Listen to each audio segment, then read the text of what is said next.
But when you start believing that your life doesn't match your blueprint and you have no control to change it, you're helpless, that's when people suffer.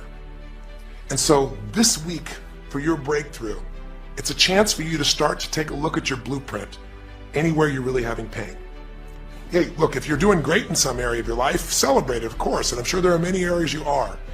But life is really a series of growth spurts.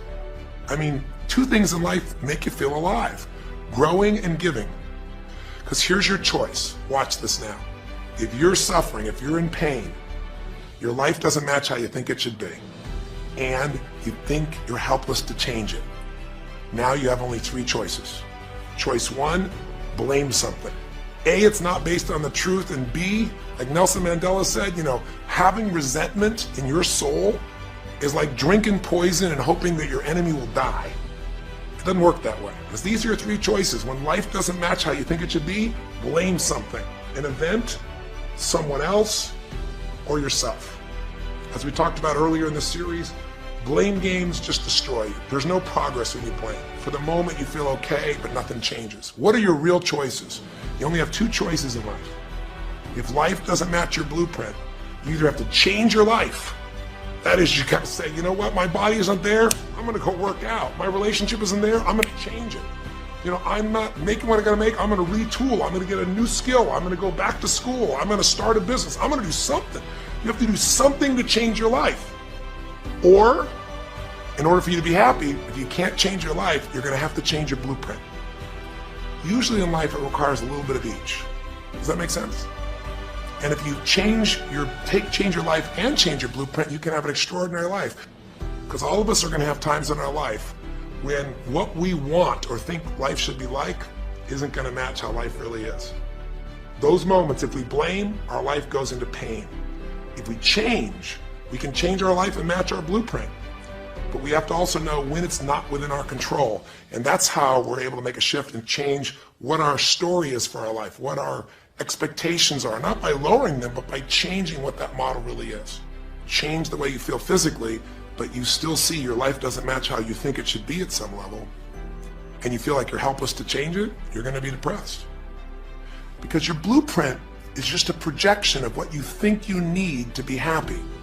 But as human beings, we're notoriously ineffective at knowing it's going to make us happy.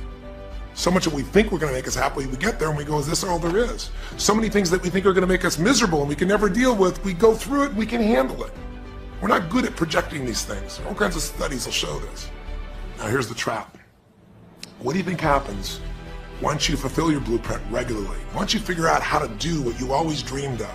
You always dreamed to live a certain way, and now you're living that way every day. Well, the human nervous system, the human spirit needs to grow. So pretty soon you'll get bored with that and you'll come up with a new blueprint. That's part of life that's exciting. See, if you and I from this day forward are going to be happy, just remember what we've said. It takes two things: grow and give. A meaningful life comes from growing, that sense of progress, and it comes from having life not just be about me, but about we, doing something that makes me feel connected to other people besides myself. That growth, that sense of contribution fills a deep spiritual need that we all have. If you are unhappy in your life, you got three choices, really two. Blame, that's not a choice, it's not gonna work. Don't blame someone else, don't blame the event, don't blame yourself. Just figure out what you're gonna do to change your life.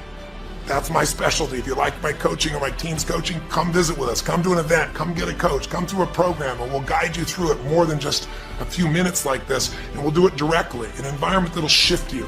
Or change your blueprint. You're going to have to rewire what's going on inside, and that's what we focus on as well. So I hope this journey has been an interesting one for you. I hope it's opened up your eyes to what it takes to go from where you are to where you want to be. It takes changing your emotional pattern. It takes bringing presence to your life. It takes realizing you have no problems compared to somebody else and putting your life in perspective. It takes the ability to deal with those extreme stresses that happen in your life by questioning your limiting beliefs. And again, we'd love to coach you and show you how to change those in a permanent way where it happens automatically, just like lifting weights so often until the muscle's always there and you find yourself able to follow through. It takes for you to be able to figure out how to deal with crisis and how to turn it around. It takes facing your fear. It takes pushing yourself through what used to stop you. It takes putting yourself in a position where you connect to what's more important than just yourself, what you value than just yourself.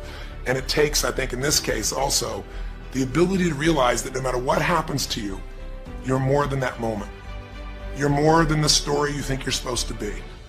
And that even when you're not matching what you think you need to be, maybe there's a reason for that. Maybe you're having to find a different part of yourself that's going to fulfill you at a much deeper level. Sometimes failing to get your goal gives you your destiny. I can't tell you how many people I've known over the years who had an idea of what they thought their life was supposed to be like, and they didn't achieve it, and they felt miserable and upset and frustrated, and one day an opening happened and they went, oh my God, thank God that didn't happen. I think it's Garth Brooks had a great song, and it's a song about when he was in high school and he was in love with this girl, infatuated with her, and she didn't even know that he existed.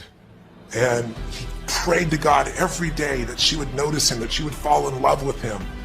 And then sure enough, she never did. He was so disappointed. His blueprint didn't match. His life didn't match it because she didn't even know he existed. And he felt this suffering. He could do nothing to turn it around. Well, 15 years later, he became a guy named Garth Brooks, somebody everybody knew, and he could rock, stadiums with his energy and his song and his music. And he goes back to be at his high school reunion. I think it was his 15-year reunion, if I remember correctly. I don't remember the exact year, but all I remember is he said he saw that woman that he was so obsessed by. He was looking forward to seeing her. And now he was Garth Brooks, and he met her. And after he met her and spent some time with her, he wrote a song called Thank God for Unanswered Prayers. Sometimes not getting your blueprint's the best thing that ever happened, because the disappointment drives you to find something more important inside of you. Or not getting it makes you look for another aspect of your life, a spiritual aspect, a family aspect, a physical aspect. If you can just trust that life doesn't happen to you, it happens for you, then you can find in any situation a benefit that can take your life to the next level. I don't care if you're Frank and Kristen. I don't care if you're, Mandy and Scott. I don't care if you're Joaquin and Kim. Every one of us in our life is going to face situations where it feels like we have total trauma, something that's been taken from us. The real question is, what are you going to do with it? Some people just live in their story of what they don't have, and they have the right to do that. It's the difference between what you have the right to do and what you deserve to give yourself and others. We have the ability to transcend whatever happens to us. There's something called post-traumatic growth. Very few people know about it. Two people go through the same stress. One's destroyed, the other grows. What's the difference? The people that grow will not give up. They don't have any excuses. They find a way to break through whatever it takes. And when they do, three things happen. Number one, they realize who they really are and what they're capable of. They realize they're so much stronger than they thought they were. And number two, they deepen all their relationships. You want to know who really cares about you, who you love and who loves you? Go through some tragedy, go through some hard times. All your Facebook friends go away. Your real friends, your real family shows up for you, and you show up for them, and it deepens your relationships. And the third thing happens, if you can push yourself through and break through whatever challenges life gives you, is each time you have a breakthrough, you get stronger. And it almost like builds a psychological immunity in you, where suddenly, all of a sudden, it's like stuff happens, and you know stuff's gonna happen, and you're not scared of it anymore. Because after you've been through a stroke, after you've been through, losing the use of some of your body, your senses, after you lose a family member, and you break through to that, you get to the other side, it's like, give me your best shot, life. It's almost like there's this psychological immunity that says, I'm ready for whatever life will give me. I don't want challenges, but if they're here, I know I can handle them. That strength of spirit is what creates a sense of freedom and joy in life. And that strength of spirit basically comes from living a life where you are constantly and never ending flinging away to improve yourself and to help others.